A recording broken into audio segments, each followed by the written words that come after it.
16 अप्रैल को दो खवातीन हौस काजी थाने के तहत फराज खाना इलाके में गईं, लाठियां भांजी, ज़मीन के ऊपर शटर्स पे हंगामा किया और गालियां दी वहां के लोगों को। ज़्यादातर मुसलमानों की आबादी है और कहीं उनमें से एक मोहतरमा पुलिस की वर्दी भी पहनी थी।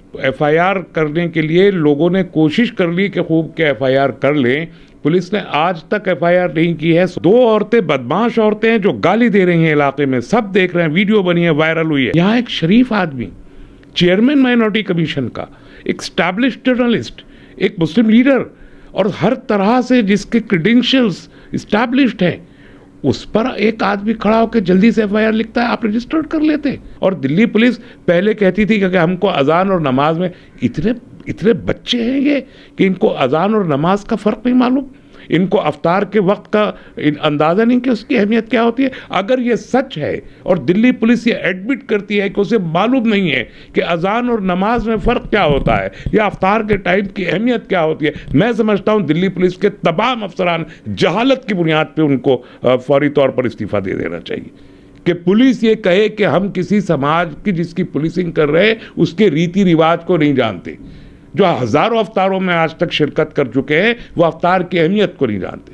पुलिस के कमिश्नर, DCP, ACP सब SHO तक रोज़ाना हर साल किसी न किसी रमज़ान की दावतों में शरीक होते, वो नमाज और अजान का फ़र्क नहीं जानते। कि देश में और हुकूमत में बहुत बड़ा फ़र्क है। चाहे वो गौतम नौलखा हों, चाहे वो शोमा सेन हों, चाहे वो दारापुरी साहब हों, चाहे वो शुएब साहब हों, इस तरह के जितने बड़े अहम लोग थे उन सबको जेल में डाल रखा है आपने। देखिए, कानूनी है या गैर कानूनी है इसकी बात तो बाद में होगी। सबसे पहले तो गैर अखलाकी है। आप देखिए, दिल्ली में अभी 16 अप्रैल को दो खवातीन हौस काजी थाने के तहत फराज खाना इलाके में गईं और वहाँ पर उन्होंने रात में 11:30 बजे लाठियां भांजी, ज़मीन के ऊपर शटर्स पे हंगामा किया और गालियां दी वहाँ के लोगों को। ज़्यादातर मुसलमानों की आबादी है और चैलेंज किया, आओ बाहर निकलो, अब देखती हूँ, अब ये जितनी बुरी बातें हो सकती हैं। कहीं उनमें से एक मोहतरमा पुलिस की वर्दी भी पहनी थी, एक सादा वर्दी में थी। अब उस पर इलाके की इतना बड़ा, मतलब किसी ने कुछ नहीं किया, पुलिस को बुलाया तो पुलिस ने कहा हम तो जानते नहीं है कौन है ये मोहतरमा। उसके बाद में FIR करने के लिए लोगों ने कोशिश कर ली कि खूब के FIR कर लें। पुलिस ने आज तक FIR नहीं की है। 16 अप्रैल से आज 8 मई हो गई है, 3 हफ्ते गुजर गए, आज तक FIR नहीं की है। और इस मामले में एक साहब आए जल्दी से और उन्होंने लिख के दिया और FIR दर्ज हो गई। और वहाँ दो औरतें, बदमाश औरतें हैं जो गाली दे रही हैं इलाके में, सब देख रहे हैं, वीडियो बनी है, वायरल हुई है, वह FIR नहीं। यहाँ एक शरीफ आदमी, चेयरमैन माइनॉरिटी कमीशन का, एक स्टैब्लिश्ड जर्नलिस्ट, एक मुस्लिम लीडर और हर तरह से जिसके क्रेडेंशियल्स स्टैब्लिश्ड हैं, उस पर एक आदमी खड़ा होकर जल्दी से FIR लिखता है, आप रजिस्टर्ड कर लेते।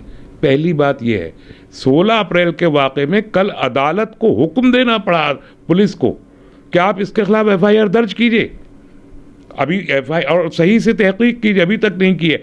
और यहाँ आप एक माइनॉरिटी कमीशन के चेयरमैन के पास चले आते सीधे सीधे, बग़ैर किसी नोटिस के, बग़ैर किसी इन्फॉर्मेशन के, वो भी उस वक्त जो अफ्तार का सबसे क्रूशल टाइम होता है रमज़ान के महीने मुसलमानों के लिए। और दिल्ली पुलिस पहले कहती थी कि हमको अजान और नमाज में इतने बच्चे हैं ये कि इनको अजान और नमाज का फ़र्क नहीं मालूम, इनको अफ्तार के वक्त का अंदाज़ा नहीं कि उसकी अहमियत क्या होती है। अगर ये सच है और दिल्ली पुलिस ये एडमिट करती है कि उसे मालूम नहीं है कि अजान और नमाज में फ़र्क क्या होता है या अफ्तार के टाइम की अहमियत क्या होती है, मैं समझता हूँ दिल्ली पुलिस के तमाम अफसरान जहालत की बुनियाद पर उनको फौरी तौर पर इस्तीफ़ा दे देना चाहिए। अगर कम्युनिटी के बारे में नहीं जानते, कम्युनिटीज़ के जिनकी पुलिसिंग वो कर रहे हैं, ये बेसिक पुलिसिंग के उसूलों के ख़िलाफ़ है कि पुलिस ये कहे कि हम किसी समाज की जिसकी पुलिसिंग कर रहे हैं उसके रीति रिवाज को नहीं जानते। जो हज़ारों अफ्तारों में आज तक शिरकत कर चुके हैं वो अफ्तार की अहमियत को नहीं जानते। पुलिस के कमिश्नर, DCP, ACP सब SHO तक रोज़ाना हर साल किसी न किसी रमज़ान की दावतों में शरीक होते, वो नमाज और अजान का फ़र्क नहीं जानते, वो अफ्तार का फ़र्क नहीं जानते। ऐसे में एक बात बहुत वाज़ेह है जिसे सरकार कंफ्यूज कर रही है आवाम के सामने, वो ये है कि देश में और हुकूमत में बहुत बड़ा फ़र्क है। मैं हुकूमत का मुखालिफ होने का हक रखता हूं एक जमहूरियत में रहने के नाते। मैं मुल्क की मुखालफत करने का हक नहीं रखता एक शहरी होने के नाते। ये एक बहुत बड़ा फ़र्क है।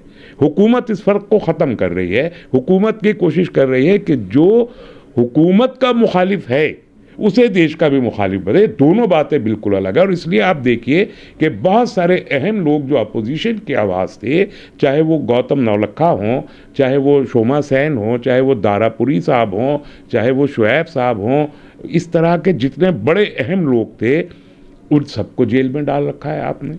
तो अपोजिशन की जो पोटेंशियल आवाज़ें हैं उनको आप देशद्रोह की आवाज़ कह के देश में डाल रहे हैं। इसका मतलब यह है कि ये हुकूमत इनटॉलरेंट है, ज़रा सभी क़ुव्वतें बर्दाश्त नहीं है इसके अंदर। अपनी खामियों की तरफ निशानदही करने वालों को ये देखना नहीं चाहते, सुनना नहीं चाहते, और ये जुल्म की अलामत है। ये जुल्म की अलामत है। आज आप ज़फ़रुल इस्लाम खान साहब के घर पहुंच गए, एक साहब ने FIR कर, भैया आपको जो FIR करनी है वो आपने की नहीं है। एक साहब के FIR में आप देशद्रोह की फाइलें लेके एक आदमी के घर में घुस जाएंगे बगैर किसी नोटिस, वो भी 72 साल के आदमी। कानून ये है, लॉकडाउन में ख़ास तौर पर 60 साल से ज़्यादा उम्र के जो सीनियर सिटीज़न हैं उनके घर में जाकर ही अगर ज़रूरत पड़ेगी तो पूछताछ होगी। उनको आप थाने में नहीं बुला सकते, किसी पब्लिक प्लेस पे नहीं बुला सकते। उनकी जो वकील है बरिंद्रा ग्रोवर साहिबा, उन्होंने कल एक ख़त में पुलिस को लिखा है कि आर्टिकल 160 सेक्शन 160 ऑफ CRPC इसमें मेंशन है कि कोविड-19 के इस दौरान आप किसी को थाने में नहीं बुला सकते, पर्टिकुलरली सीनियर सिटीज़न 60+ को। तो आप कैसे उनको थाने में ले जाने हैं? लैपटॉप दे दिया, अरे चोर है क्या? सिर्फ इसलिए कि आपके मुखालिफ है, इसलिए कि जो दिल्ली के रॉइट हुए उसमें जो अंधाधुंध गिरफ्तारियां हुई और हो रही हैं, अभी तक हो रही हैं। आप सफूरा जरगर को उठा के ले जाते हैं, आप खालिद सैफ़ी को उठा के ले जाते हैं, आप इशरत जहां को उठा के ले जाते हैं, आप जामिया के जो ओल्ड बॉयज़ एसोसिएशन का जो है प्रेसिडेंट उसको आप उठा के ले जाते हैं। इसके अलावा 10 यूँ लोग जो अननेम्ड हैं उनको आप मुस्तफ़ाबाद के इलाके से राइट में उठा के ले जा रहे हैं। आप एक तरफ आप हंगामा किए दे रहे हैं कि सारी पुलिस को ताली बजाओ कि देखिए पुलिस कितना अच्छा काम कर रही है, देखिए डॉक्टर कितना अच्छा काम कर रहे हैं, सब कोरोना में लगे, सब कोरोना में। ये क्या हो रहा है कि आप उठा के रोज़ाना गिरफ्तारी और UAPA में कर रहे हैं, शर्जीली बाम को UAPA ठोक रहे हैं। अरे भाई एक रॉइट का मामला था, आपने UAPA लगाना शुरू कर दिया। भाई तो आप परेश वर्मा के घर क्यों नहीं गए? उनके खिलाफ FIRs मौजूद हैं पहले से, मुल्क के कई खित्तों में मौजूद हैं। परेश वर्मा के खिलाफ भी हैं, कि कपिल मिश्रा के खिलाफ भी FIR है, और भी यहाँ तो हर BJP वाला तकरीबन अनुराग ठाकुर साहब वो कहते हैं। आपने राज ठाकरे के खिलाफ नहीं की, उन्होंने कहा कि जमातियों को पकड़ के गोली मार देनी चाहिए, आपने उनके खिलाफ FIR नहीं की। तो इतने बड़े मुजरिम जो खुले तौर पर पुलिस को साथ में पुलिस को खड़ा करके ये धमकियां दे रहे हैं कि हम कानून हाथ में ले लेंगे, उन पर आपको FIR नहीं करनी है। और एक लॉ अबाइडिंग सिटीजन, भाई आप जो कुकर्म कर रहे हैं इस मुल्क में वो तो सारी दुनिया देख रही है। World has become a global village. एक छोटा सा गांव है दुनिया, एक पत्ता दुनिया के एक हिस्से में खड़कता है तो सारी दुनिया आज उसको सुनती है। तो आप यहाँ पर थूक के नाम पर मुसलमानों को गाली दे के बदनाम करके सोशल बाइकआउट करेंगे, आप यहाँ पर जमातियों के नाम पर मुसलमानों के सोशल बाइकाट की खुल्लम खुल्ला कॉल्स देंगे, आप मुसलमानों को गोली मार देने के खुल्लम खुल्ला ऐलान करेंगे, और हुकूमत उस पर बिल्कुल ज़रा सी भी कोई कार्रवाई नहीं करेगी। दुनिया खामोश बैठी देखती रहेगी।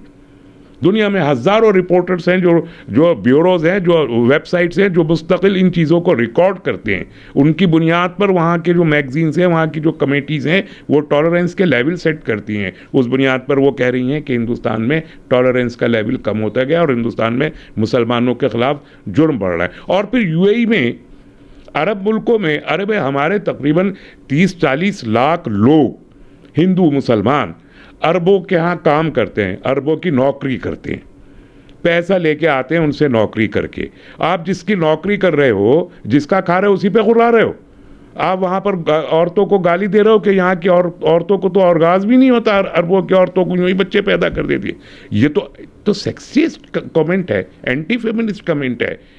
इस पर तो आप यहाँ होते तो यहाँ पर आपको जेल हो जाती जो इस किस्म के कमेंट कर रहे हैं। आज वो MP हैं तो उनको नहीं हो रही है। आप ऐसी अरबों में कर रहे हैं तो वो बोलेंगे नहीं कि आपका इस्लामोफोबिया हिंदुस्तान से निकल के अरब में दाखिल हो रहा है, वो क्यों ना बोलेंगे? तो वो अगर बोल दिए हैं और यहाँ भी किसी ने कहा कि हाँ वो सही बोल रहा है, ये सुप्रीम कोर्ट ऑफ इंडिया ने कहा है कि किसी का कोई बयान देशद्रोह या मुल्क से गद्दारी के जुमरे में बयान नहीं आता, अमल आता है। अगर किसी ने कोई एक्ट किया हो ऐसा जो देश से दुश्मनी के मुतरादिफ हो तो वो गैर कानूनी है, लेकिन बयान गैर कानूनी के जुमरे में नहीं आता। कम से कम 12 ऑब्जर्वेशन हैं सुप्रीम कोर्ट ऑफ इंडिया के। तो गैर कानूनी क्या काम किया जफरुल इस्लाम खान ने?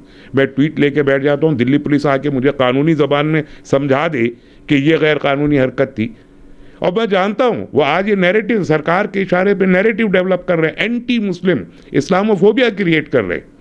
ये दिल्ली पुलिस इस्लामोफोबिया क्रिएट कर रही है सरकार के इशारे पे। अदरवाइज दिल्ली पुलिस को मालूम है कि वो कोर्ट में जाएंगे, कोर्ट के अंदर से जज की डांट खा के वापस आएंगी। और मुझे लगता है दिल्ली पुलिस को आदत हो गई जज की डांट खाने की, रोज किसी ना किसी मामले पे डांट खा के आती है। कल ही ये फराज खाने के मामले पे दिल्ली पुलिस हाई कोर्ट से डांट खा के आई, और इस मामले में भी डांट खा के आई, लेकिन डांट खा के तो बाद में आएगी ना। अभी एक नैरेटिव, जफरुल इस्लाम खां मुस्लिम लीडर, इतना बड़ा मुस्लिम आदमी, स्कॉलर, जर्नलिस्ट, ये देखिए ये देशद्रोही है, ये एक नैरेटिव डेवलप हो जाएगा। जब अदालत का फैसला आएगा साल 2 साल में कि वो बरी हो गए और दिल्ली पुलिस ने गलत किया, तब तक ये नैरेटिव अपना काम कर चुका होगा। जैसे जमातियों पे अभी खामोश हो गए, है ही नहीं, कहाँ से लाएंगे जमाती? अब पकड़ पकड़ के जितने थे उन सबको क्वारंटाइन कर लिया, उनको कुछ को जेल भेज दिया, कुछ को क्वारंटाइन कर लिया, कुछ ठीक हो गए, कुछ प्लाज्मा दे रहे हैं, सब निमट गई वो कहानी। अब कहाँ से लाएंगे आप? तो अब तो ला नहीं सकते। तो अब शराबियों को छोड़ दिया है आपने मार्केट में, शराब वो लेके कोई कुछ भी फर्क पड़ रहा कोरोना पे। हजारों लाखों शराबी झूम बराबर झूम शराबी खड़े शराब खाने के बाहर, और पूरे देश में लॉकडाउन लगा हुआ है, शराब खाने के बाहर छूटा हुआ। उससे बिल्कुल जमातियों से तो बड़ा कोरोना फैला। क्यों था? वो नफरत का एक नैरेटिव डेवलप करने, वो अब ख़त्म हो गया, फेड ऑफ हो रहा है रोज़ाना। तो अब दूसरा चाहिए। तो जफरुल इस्लाम, अब देखिए वो तो जमाती थे, चलिए जाहिल थे, लोग कह रहे थे कि जाहिल है, इनको तो कुछ पता नहीं, ऐसी अल्लाह मियाँ की गाय होते हैं। अब तो ये तो देखिए पढ़ा लिखा आदमी, ये तो सहाफ़ी है, ये तो चेयरमैन है, ये भी नफरत फैला रहा है। ये नैरेटिव डेवलप करेगी, फैसला करेगी अदालत 2 साल में। नहीं, केजरीवाल साहब की जिम्मेदारी बनती है, उन्होंने तो कोई एक्शन भी नहीं लिया। केजरीवाल साहब के का है ये commission, minority commission, Delhi minority commission Delhi सरकार के तहत आता है। केजरीवाल साहब का चेयरमैन के कमीशन, केजरीवाल के कमीशन के चेयरमैन को भारत की सरकार गद्दार कह रही है। कहाँ है केजरीवाल? आज 10 दिन हो गए, एक लफ्ज मुंह से बरामद नहीं हुआ केजरीवाल के। अरे भाई, आप समझते हैं कि सही है तो एक्शन लीजिए, और आप समझते हैं कि गलत हैं तो डिफेंड करने के लिए सामने आइए, वरना आप झूठे हैं, मक्कार है, मुनाफिक हैं। कि अगर आप खामोश बैठे तो मुनाफिकत बंद कीजिए। और केजरीवाल को आप क्या समझते हैं कि दुनिया समझ नहीं रही, लोग देख नहीं रहे, आंखें बंद की है, सब समझ रहे हैं कि आप क्या हरकत कर रहे हैं। अगर आप जरा भी जेन्युइन होते तो अब तक आप अपने चेयरमैन की हिमायत में बाहर आते, लेकिन आप खामोश बैठे हैं। इसका दंगों पर भी कुछ नहीं कहा केजरीवाल ने। नहीं, केजरीवाल के तो मैं किससे आपको बता नहीं सकता कि क्या क्या मामले में उनको बोलना था, नहीं बोले। कितना बड़ा जुल्म उन्होंने दिल्ली के मुसलमानों पे वो लगातार करते चले आ रहे हैं। दिल्ली के मुसलमानों की मुझे जहन समझ में नहीं आता कि एक शख्स जो गासिब है, जो जालिम है, जो आपके हुकूक को सल्ब करता रहा है, मुस्तकिल 5 साल उसने आपके हुकूक को सल्ब किए, आपने अंधे बहरे गूंगों की तरह, मजनून लोगों की तरह आप उनको वोट करके चले आए। सवाल नहीं किया आपने उनसे कि आपने क्या किया था।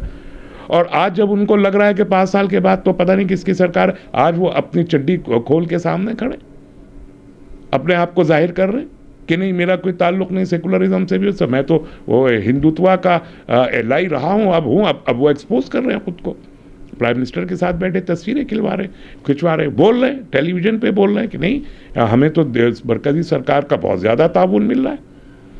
तो ये दिल्ली की सरकार का एक चेयरमैन, एक कमीशन का, आज वो जद में है और सरकार खामोश है। क्या इस पर सवाल नहीं होना चाहिए? लॉकडाउन में जिस तरीके से कार्यवाहियाँ चल रही हैं, किस हद तक ले जाकर के ये माहौल को बिगाड़ने की कोशिश की जा नहीं, ये प्रोवोकेशन है। मैं इसे प्रोवोकेशन में ज़ाती तौर पर इसे प्रोवोकेशन के नुक्ता नज़र से देखता हूँ कि आपने पहले जो बिल्कुल ही ग्रास रूट लेवल के लोग थे सीलमपुर में और मुस्तफ़ाबाद में और शिव विहार वगैरह में, पहले आपने उनको गिरफ्तार किया। रोज़ पुलिस उठा के ले जा रही है, 4-5 लड़के रोज़ाना लेके जाती रही। उनकी FIRs उनके खिलाफ क्वैश करने की, अदालत में गए, अदालतों से गिर गए वो केस। उसके बाद आपने एक्टिविस्ट को उठाना शुरू किया।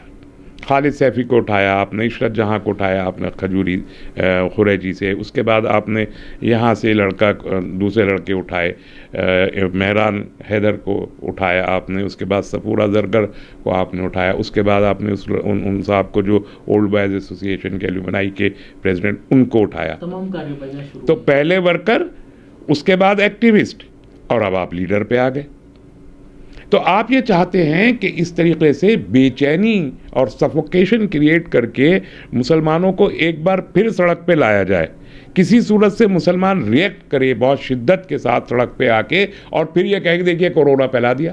पहले तबलीगी फैला रहे थे, इन्होंने लॉकडाउन का पालन नहीं किया, लॉकडाउन के लिए बाहर आ गए, हज़ारों लोगों पे लॉकडाउन वायलेशन के मुकदमे लगा के जेल में डाल दें।